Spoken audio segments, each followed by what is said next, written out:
How about now? Hello and welcome. Thanks for joining me today. I am going to check and make sure that you can hear me. So I'm streaming on a few different places, Facebook, LinkedIn, I think another place or two. But I just want to make sure that you can hear me. So before I move forward too much, I am looking on my phone to make sure it says that I'm live. That's good. And I can hear myself. Perfect. Okay.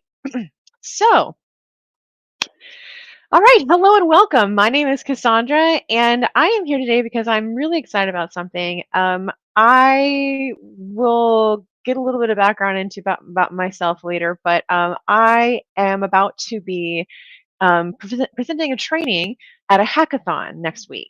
And so as I'm building out the training deck, I wanted to come on here and share it with you because as a software developer, as a program manager, as a community manager, I've had a lot of different hats.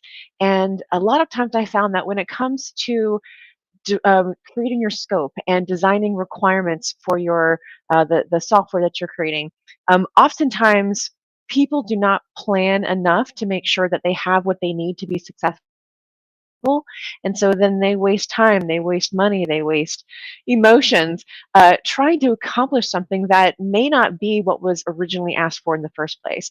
Or maybe there's not really a good way of communicating between what the customer is asking for and what the developers are trying to deliver. Or maybe it's just not really clear, and we think that we're clear, but without certain things like what I'm about to share with you today, you can find a lot of issues and opportunity for growth with which to share that. So I want to share with you one of the things that I'm sharing next week that I am going through and learning as I'm continuing my own education. So that way, not only can I support my day job and the teams with which I work there, but also my students and my clients. So that way, they have a more richer experience when they are working with the companies that they work for, whether they're freelancing, whatever the case may be. So I want to share with you a little bit about that. Like I said, I am going to be sharing it at a hackathon next week as I'm being an advisor for it. But I'm also sharing this with my students, my mentoring students. So if you like what you see today, if you would like to learn how you can work with me and receive my coaching and my guidance, then please reach out, let me know, and we can connect and see if my opportunity for mentorship is for you. Okay, so let's go ahead and swap screens here. So this is the part of the training that I've done. So, the topic of today's training is building blocks of success, context diagrams, context diagrams and scope definition. So, what exactly does that mean? Well, as I mentioned, I was going to talk a little bit about myself. So, my name is Cassandra. I am passionate. You can't see me because of the video there, but I'm passionate about empowering people for success, and that is by basically taking the tech things down and breaking them into bite-sized pieces. So I will move my little face so you can see. There we go. So you can see my LinkedIn if you're checking this out from someplace else, but that is how you can get in contact with me. So, like I said, I'm a developer advocate. I'm a program manager. I've also recently received my credential from Duke as a strategic execution professional. And I have also been certified in design sprint facilitation through AJ and Smart. So, what does this mean? Again, I have found that through things like workshop facilitation and defining your scope and doing a little bit of the prep work beforehand before trying to dive into touching any work, that has been so helpful for myself and the people that I collaborate with. So, what are we going to cover today? Well, first of all, an introduction to the training. And then I'm going to also cover just one part of the scoping pieces, which is the context diagram. From there's a few others that are included, but will not be in today's training, but will be part of the one that I'm giving next week. And then I'll give you some of my lessons learned and resources for that. Speaking of resources, if you do like what you see today and you would like to check out these resources, because this deck is going to be something that I give to my students. But if you are not a student but would still like some of the resources, definitely check out prosperousheart.com systems forward slash systems dash design. This is going to be the website where I'm going to put this live up there. I'm going to put any resources about it and any additional trainings that I give on this topic will go to that blog post. Okay, so continuing on. So, introduction to the training. So this information comes from what I'm learning in the defining scope class through the eCornell Systems Design Certification course. It's being taught by a gentleman named David R. Schneider. As you can see here, he has a lot of really cool stuff going on that he has had experience in working with NASA and other stuff. And what he has been sharing is a standard in the industry, and he's in engineering and all that good stuff. Um, Also, what you can't see here, but basically the proof of concept for this class that I went through the diagrams for is actually a solution that I'm looking for, and I have personal experience, intimate knowledge of, that I decided to use um, with this class. So what exactly was the problem to solve? Well, first of all, I am part of a local community garden where we grow food to feed local food pantries. In fact, I'm pretty sure at least 75%, if not more, of everything that we grow goes to local food pantries. And so in our community garden, we have lots of different roles. We have people who are not official gardeners, but still supporters. We have different chores and teams, and we basically are a little bit of old school in to some degree, in that, and I'll just move this up here, in that we use a Google Drive for documentation and a Google group for email, and email can get lost, right? So it can just be kind of difficult to navigate, especially for new people. So the problem description is that we need a simple solution that allows for easy gardening planning, as well as a secure system to collaborate on needs within the community. And as I thought about this more and more, I wanted to make it open source, and I wanted to make it something that other communities could use as well. So that is the problem for that I am attempting to resolve through these classes. One of the problems I'm attempting to resolve through these classes. So after that, end user avatar. So as you can see here, this is basically the people within my community. That last line basically says is on a team or chore within their community garden. But basically, again, there are different aspects about the people that I collaborate with in this volunteer activity. And by keeping an end user avatar in line, by keeping an idea of who the person is that you are trying to support, this is going to allow you to really make sure that you are keeping their considerations forefront in your mind. Because if you are creating a solution that doesn't actually address their issues, then you might have a really cool product that nobody ever uses. All right. So the scoping pieces. Again, I'm only going to cover one piece in today's training, and that is context diagrams. So I'm going to talk about what they are and show you a few of the examples with which I've made. So what exactly is a context diagram? It's basically used to help you explore various interactions within your system, and through those connections, determine how things should be worked with amongst those interactions. So first things first is you create a white box with the system or something similar. You don't want to call it like the car or what the case may be, because if your end user describes a transportation device, that needs to fly, most cars these days don't fly. And so if you already say the car, then your brain is already going to lock in the expectation of I am designing for a car, where what the end user might need is actually a plane or a boat or something like that. So the system then has a dash line around it, and this is your boundary. So everything inside of your boundary, the system has control over. It can, make changes to. Everything outside the boundary is outside of that control.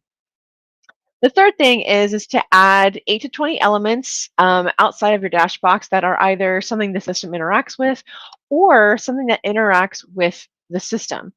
And so these could be your stakeholders. This could be an API that you need to know about. Maybe it's a database. And then once you've done that, you're then going to add a solid line between the system and any of the elements that were around the outside of that box. What that might look like is something like this. So you'll see that there's a solid line between the element boxes, and it will show you, I'll show you an example in a second. So this is a template that I have inside of Miro. That way you have just kind of some default connections already made to your system. Feel free to make your own, super easy in Miro. Last but not least, at least on this particular piece, is that if the interaction gets too long, you can bring them down into a legend. So what that legend might look like is something like this. So where the A and B are, that indicates that side of the boundary line. And you can see that A is an outside element going in, and it is an interaction one, comma, interaction two. So it could have 20 interactions, but if it got too cluttered on that line, you'd put it down into that legend down below. So once you do that and you've got everything up, you'll review for refinement, add anything that's missing. You'll connect with your stakeholders because you should be connecting with them at so many different places than they probably are being connected with at this moment. But you want to connect with them, make sure that they confirm the interactions in the context diagrams. And then number 8, you're going to leverage this diagram to ensure completion of your use case list, which again, I will not go over today, but I will be bringing that around probably soon because my training is next week. But I'm kidding. Okay, so here is an example of a diagram. I'm not going to zoom in and out because this is already a little bit longer than I intended to, because I'm not even halfway. Well, I guess I am more than halfway done. But this is a diagram of the general needs of my solution. If you could see it from your screen, which you might be able to depending upon your size, you'll see that there's different USDA zones, gardeners new and old. We've got volunteer developers because they are included in the system. They're the ones that are going to support this open source solution, your browser, backend database, and there's also even a community gardeners section, which then leads to this one. So, so there are 2 context diagrams for my solution. One is the main general user context diagram and the elements that it interacts with. This is the subsystem of a community garden, which has things like your city admin or whoever your main person who would be leading your community garden, your apprentices, mentorship team, your just the different teams and chores that you might have going on inside of this. So those are context diagrams. Again, there are use case lists, use case diagrams, and even a deliverable tree, which I am going to be covering next week in that training session for the hackathon. But I'm also going to be giving you little bits of snippets here and there to kind of show you what it's about, but also just to show you, hey, here's what I'm sharing with my students. And if it's something that interests you, then maybe you will want to join my coaching program. All right, so lessons learned.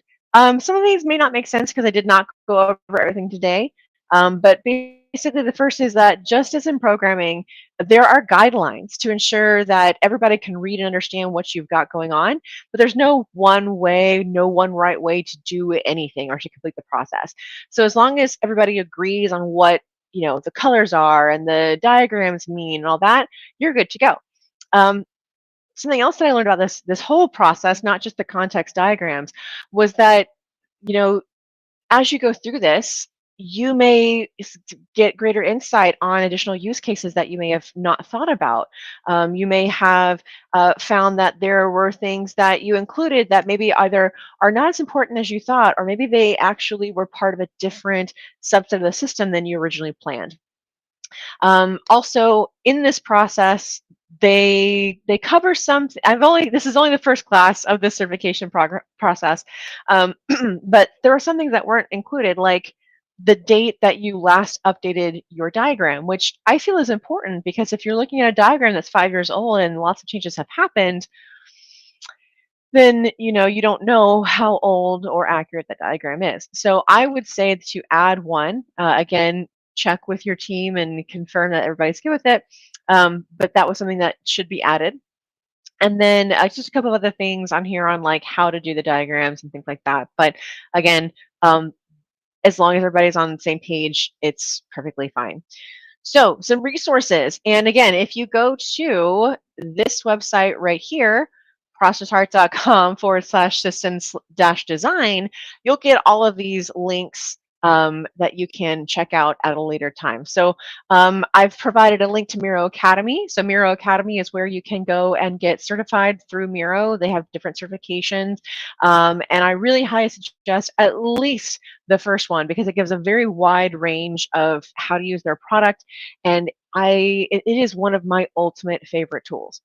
So Bureau Academy gives you that. If you are in certain companies, they may also allow you to show your badge on like their local directory or something, so you can show that off there. You can also show it off through Credly on your LinkedIn site, and I'm sure other places as well. So that second link on Miro is about my blog post on why I love Miro and as well as some templates. Then, of course, if you're interested in the eCornell classes, those links are there as well. I have a tutorial that you can check out. It's not mine um, on UML use case diagram, which is used in these deliverable trees, which I did not cover today. And then there's a whole slew of blog posts that I've done that might support you in your journey for workshop facilitation, planning, strategy, things like that. So that is the resources page. And then, like I said, so we cover the introduction to the problem, one of the pieces, lessons learned, and that's it. So I do not currently see any questions in chats. So thank you so much for joining me today. My name is Cassandra, aka the Prosperous Heart, and I'm so excited to share this with you today. If you found value in it, please do give this a thumbs up, um, sprinkle it amongst your friends and family, and let me know what your favorite part was for today. And if you're going to start using some of this information in your own planning purposes. Like I said, I think this is awesome. I think this is something that I'm going to be able to leverage in projects big or small. So I'm very excited to not only grow in it for myself and the people that I work with in my day job, but also for my students, my clients, and everything else like that. So thanks so much for watching. Hope you have a wonderful and prosperous rest of your day. And I will see you in the next one. Bye.